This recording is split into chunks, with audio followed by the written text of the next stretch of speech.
Salut tout le monde, j'espère que vous allez bien. Une vidéo qui va se diviser en deux parties. La première partie, un unboxing. J'ai 4 enveloppes ici que j'ai acheté au JBR Joseph, que j'ai commandé sur internet, que je suis allé retirer en boutique. Et là-dedans, j'ai des mangas que j'ai reçus sur eBay. Alors j'achète vraiment peu souvent sur eBay, j'ai acheté que 2 fois dans ma vie. C'est la deuxième fois. C'est pas que j'ai pas confiance au système d'eBay. Le problème avec eBay, c'est qu'ils ont un système de vente qui s'appelle le vente aux enchères. Ce qui fait que l'annonce reste 7 jours en ligne en général. Et t'as peut-être 200-300 personnes qui ont l'occasion d'enchérir dessus. Forcément, t'auras quelqu'un qui aura plus d'argent que toi, qui sera plus motivé à trouver la série. Donc, tu gagneras assez peu souvent les enchères. Sauf dans les cas comme ce qui est là, c'est des séries pas très connues, genre Ayate no Gotoku. Là, tu peux t'en sortir pour pas très cher.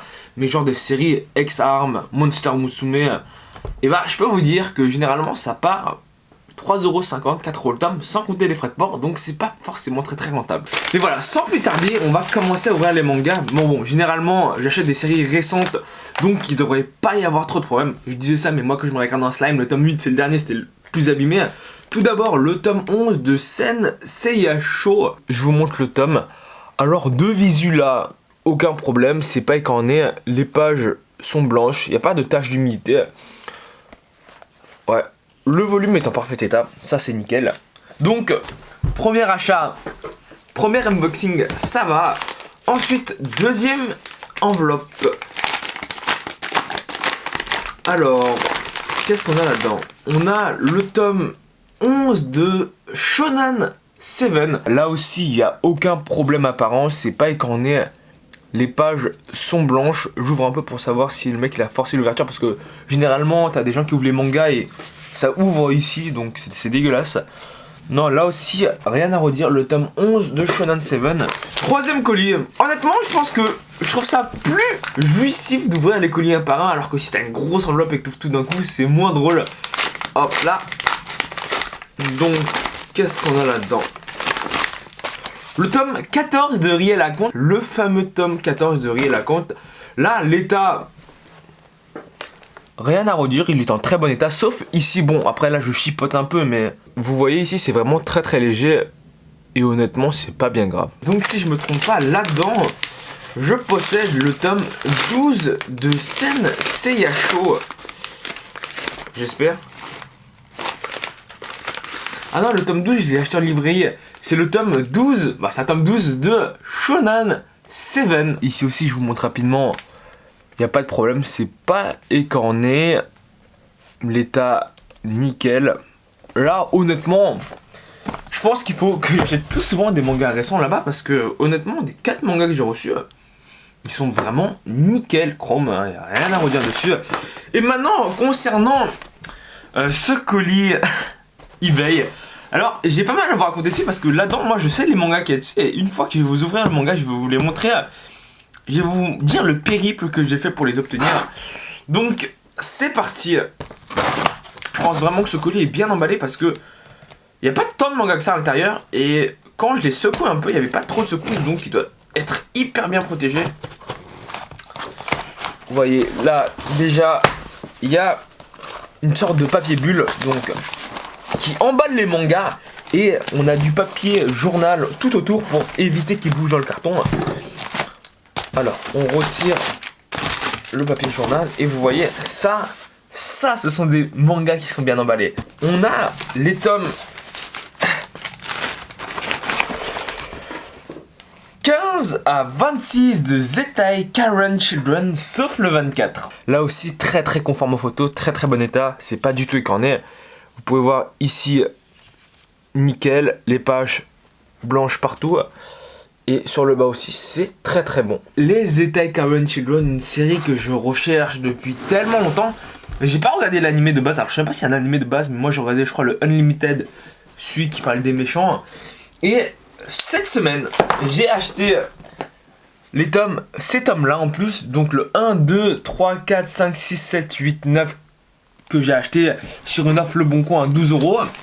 Puis j'ai acheté les tomes 10, 12, 13, 14, 24, ce qui manque dans l'eau, le 30, 34, 35, le 36, sur les boutiques d'occasion à Paris. Je vous laisse voir à 4,50 € le tome. Comme quoi la patience paye. Après de longs mois de recherche, j'ai plus ou moins réussi à trouver tous les tomes que je cherchais. On attaque maintenant la phase achat manga avec tout d'abord, j'ai complété mes séries. Le manga Blood Alone. Alors, je possédais les 6 premiers tomes à l'époque que j'ai ici, je crois normalement. Voilà, ils sont juste là. Voilà, les 6 premiers tomes de Blood Alone aux éditions Kyun. Mais je crois... Alors, pourquoi j'avais acheté que les 6 tomes auparavant et que j'ai complété les 3 autres après? Parce que si je me trompe pas, Kyun avait stoppé l'édition aux 6 premiers tomes. Ce qui veut dire qu'à un moment, t'avais que 6 tomes du manga Blood Alone qui était édité en France. Et Kyun a fait une réédition et ils ont réimprimé tous les volumes. C'est pour ça que, et normalement je dois pas me tromper, ici on peut voir imprimé en Belgique.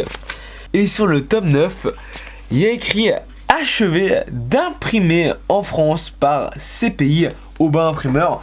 Donc les premiers tomes sont imprimés en Belgique et les derniers tomes sont imprimés en France. En tout cas, de mon côté, j'ai complété la série en 9 volumes. Puis ensuite, j'ai acheté les tomes 8 et 9 du manga Mushoku Tensei avec... Il est juste là.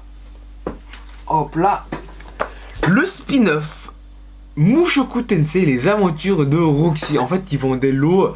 Du coup, j'ai acquis le tome 8 et 9 plus le spin-off Les aventures de Roxy qui est, je crois, actuellement en 3 tomes au Japon. Donc je pense que c'est pas un spin-off qui va être très long, genre maximum 7-8 tomes, et encore 7-8 tomes c'est énorme. Je dis ça mais il y a toujours des exceptions qui confirment la règle, genre l'attaque des titans Before the Fall, 17 tomes c'est un spin-off. Mais bon, généralement les spin-offs c'est jamais très long. Donc en tout cas je suis bien content d'avoir complété la série parce que c'est un manga que j'appréciais pas mal. Et moi j'avais jusqu'au tome 7, donc pouvoir compléter les tomes 8 et 9 d'occasion, ça peut s'avérer utile. Ensuite j'ai acheté les tomes 44 et 46 du manga Ayate no Gotoku. Alors je suis étonné de le trouver d'occasion parce que c'est le manga en fait que tu vois clairement jamais. Je crois en France sur Manga Sanctuary on doit être une trentaine à le posséder. Mais honnêtement sur Manga Sanctuary c'est pas tout le temps des chiffres fiables parce qu'il y a plein de personnes qui utilisent plus Manga Sanctuary. Mais c'est pas une série que tout le monde achète, donc pouvoir trouver les tomes 44 et 46 qui est le dernier sorti actuellement, ça fait vachement plaisir. Surtout que no joke, moi il y a 2 semaines, j'avais acheté le tome 45, sauf que ça m'était complètement sorti de la tête. Et là, alors ceux-là, je les ai achetés chez Mangadori. Et je passe chez Mangadori, je vois le tome 44, 46, et je cherchais le 45 en plus. Donc, s'il y avait eu le 45, j'aurais été bête, mais j'aurais acheté le 45 en plus, parce que je l'avais pas rentré dans Manga Sanctuary. Et en fait, tant que je vous présente pas les mangas, je les rentre pas ni dans Manga Sanctuary, ni dans Manga Collect. Donc, heureusement qu'il n'y avait pas le tome 45 d'occasion, parce que je l'aurais pris... Et j'aurais eu un doublon. Puis j'ai alors acheté... Non. Ouais. Le tome 19 du manga Uki Holder. Alors j'ai un autre tome normalement. Voilà. Avec le tome 16 du manga Uki Holder. Donc alors moi Uki Holder, c'est une série que j'apprécie particulièrement. C'est par le même auteur que Negima, que Ai Non-Stop. Alors j'ai pas lu Ai Non-Stop, mais voilà. Le mec il est connu, genre il a fait Love Hina qui est... un peu une référence je trouve dans le domaine, même si c'est pas excellent, c'est un peu la base quoi. Uki Holder qui a eu le droit à son adaptation animée qui est à mon sens pas très bonne. Alors ici j'ai acheté le tome 16 et 19 parce que moi il me manquait le tome 15, 16, le 19 qui est le dernier, donc forcément il me le manque et tous les tomes après vont me les manquer. Mais j'avais pas le 15 et le 16 parce que je les avais trouvés au Gibert Joseph. Et le truc c'est que j'avais pris les tomes comme ça. Bon, si vous avez suivi le vlog vous devez le savoir, j'avais pris les tomes comme ça, je les ai ouverts. Et véridique, j'étais à 30 cm du livre, à peu près à cette distance. Et je me dis putain, il y a une odeur de clope qui ressort. Je me rapproche un peu du livre, je me dis putain, oh, le mec, on dirait il fumait devant ses livres quoi. Donc j'avais pas pris le tome 15 et 16. Et honnêtement je le regrette pas parce que je suis pas très tolérant à la cigarette. Donc là, compléter la série ça me fait vachement plaisir. Donc il m'en restera plus que le tome 15 à acheter. Mais honnêtement c'est pas un tome très compliqué à trouver. Là je l'ai pas encore trouvé, mais je pense que ça ne va pas tarder. J'ai ensuite acheté le tome alors 4 et 5 du manga Gluto et Dragon chez Aboum Bapoum. Alors pourquoi le tome 5 est sous blister? Alors je me suis posé la question aussi, parce qu'il coûte 5 €, hein, comme le tome 4 qui n'est pas sous blister et comme la plupart des mangas dans la boutique. Et j'ai oublié de demander, mais peut-être que c'est pour cacher le fait que les pages tombent en ruine. Je sais pas, je vais vérifier. Mais généralement, les tomes qu'on met sous blister, et vous serez, je pense, d'accord avec moi, c'est les tomes rares. Alors, ils ont pas les mêmes pochettes que moi. Les leurs sont beaucoup plus fines. Donc, pourquoi ils l'ont mis sous blister? Ah, il y a quelque chose. Casterman. Qu'est-ce que c'est que ça? Comme quoi, c'est un titre de Relation Presse. Vous pouvez voir Casterman, juin 2018, Relation Presse, France, Suisse, Belgique, Canada. Je garde le numéro, peut-être que je leur demanderai un partenariat. Je vais leur envoyer un petit mail. On n'a rien à perdre.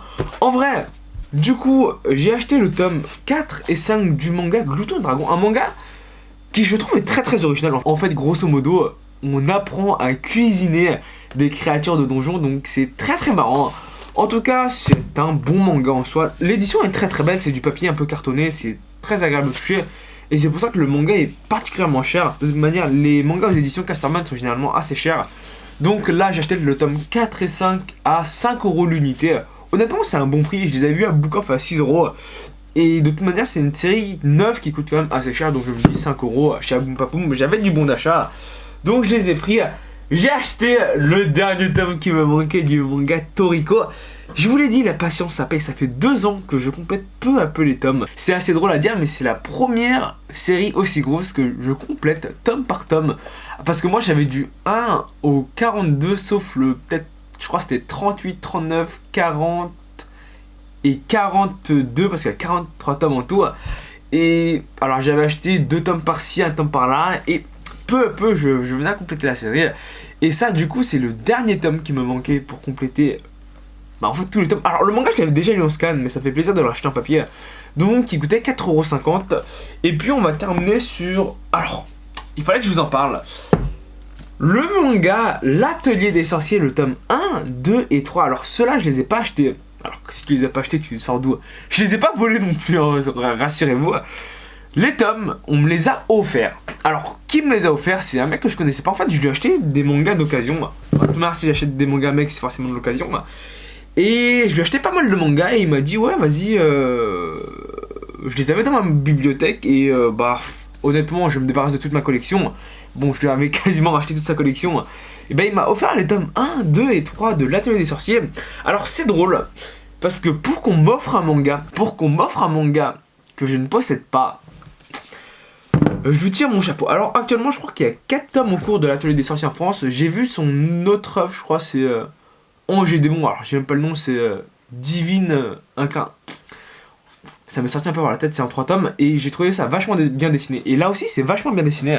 Je pense qu'à peu près tout le monde connaît le manga L'Atelier des Sorciers. Pika ont fait une sacrée pub dessus quand même. Malheureusement, il m'a pas offert les tomes collector, mais honnêtement, là, ce serait trop demandé.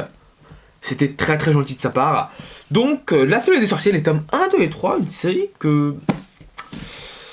qui moi m'a pas très hypé, mais quand je regarde un peu les dessins, je me dis pourquoi pas commencer à les lire. En tout cas, j'espère que la vidéo vous a plu. Si c'est le cas, n'hésitez pas à laisser un pouce bleu, n'hésitez pas à vous abonner, c'est le plus important. Je vous dis à la prochaine vidéo. Salut!